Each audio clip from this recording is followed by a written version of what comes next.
In her record 7th budget under the PM Modi government, Finance Minister Nirmala Sitharaman presented the Union Budget for 2024-25 on Tuesday, unveiling 9 priorities in continuation to the plans announced under the interim budget in February this year.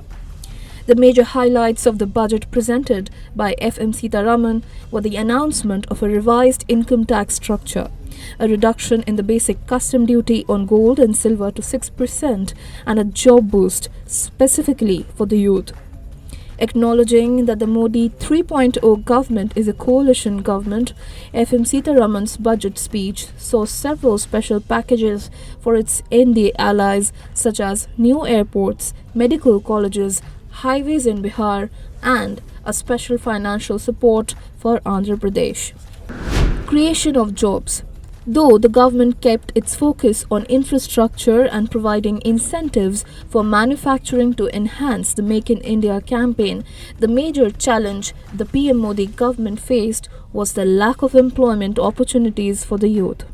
However, FM Sitharaman took the bull by the horns, unveiling significant schemes for boosting employment and skill enhancements. As said, the future of India is its youth. Thus, to spearhead the working of the PM Modi 3.0 government in the right direction, the Finance Minister ensured job creation through initiatives such as allocating rupees 2 lakh crore to benefit 4.1 crore youth for the next 5 years. 3 employment-linked initiatives were the star of the 2024 budget: 1 month's wage as a subsidy for first-timers, hiring of first-time employees in the manufacturing sector, and financial support for employers. Founder and CEO of TeamLease EdTech Shantanu Rooj told Economic Times that the schemes proposed by the government for encouraging employment for new candidates shall propel the employment scenario in the country.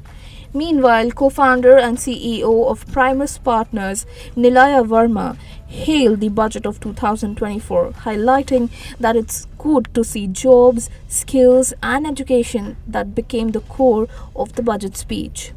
New tax regime. Finance Minister Sitharaman introduced some major changes to the new income tax regime, aimed at boosting consumer spending and economic growth. The tax rate for annual incomes between rupees 3 lakh and rupees 7 lakh has been reduced to 5%, expanding from the previous rupees 6 lakh limit. Additionally, the 10% tax slab, which was previously for rupees 6 lakhs to 9 lakh slab, now applies to those earning rupees 10 lakh per annum. However, it may be noted that there has been no change for the taxpayers earning rupees 12 lakh to 15 lakh per annum. They continue to pay tax at 20% rate, and those earning more than 15 lakh will be taxed at 30%. Nonetheless, the changes are expected to provide a marginal relief for rupees 17,500 for taxpayers under the new regime. Reacting to the new tax slab, Dipesh Jain, partner at Economic Laws Practice, stated that the revised tax slabs will benefit individuals with annual incomes up to rupees 7 lakh who previously faced a 10% tax rate. Meanwhile, Pradeep Gupta, co-founder and vice chairman of Anand Rathi Group, stated that these changes aim to stimulate consumer spending and enhance economic vitality by encouraging consumption.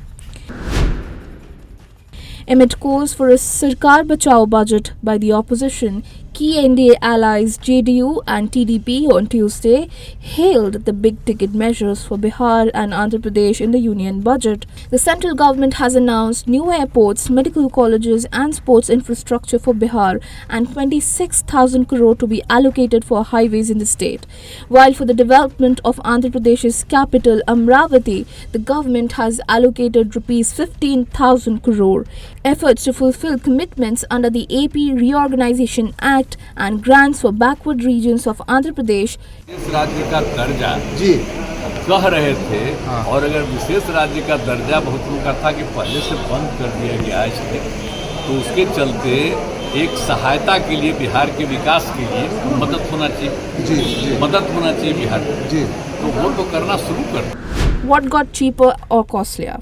Finance Minister Sitharaman proposed to reduce basic custom duty on mobile phones and chargers to 15%, while custom duty on cancer medicines have also been significantly reduced. Additionally, the custom duty on gold and silver will be lowered to 6%, while the duty on platinum will be reduced to 6.5%. Meanwhile, the central government has raised the rate on ammonium nitrate by 10% and on non-biodegradable plastic by 25%. Additionally, telecom products will become more expensive due to a rise in the basic custom duty from 10% to 15% on certain telecom equipment. Initiative for MSMEs. Key initiative for the MSME sector, that are the limit of Mudra loans has been increased from 10 lakh to 20 lakh rupees. Financial support for 50 multi-product food irrigation units and a new mechanism for facilitating the continuation of bank credit to MSMEs.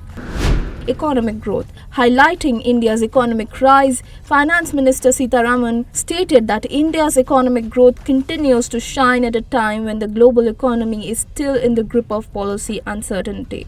She underlined that while the country's inflation continues to be stable and is moving towards 4%, the core inflation stands at 3.1%. What changed since interim budget? Experts believe that the Union Budget 2024 appears more about shifting numbers rather than introducing significant changes from what was presented on February 1st, just months before the Lok Sabha elections.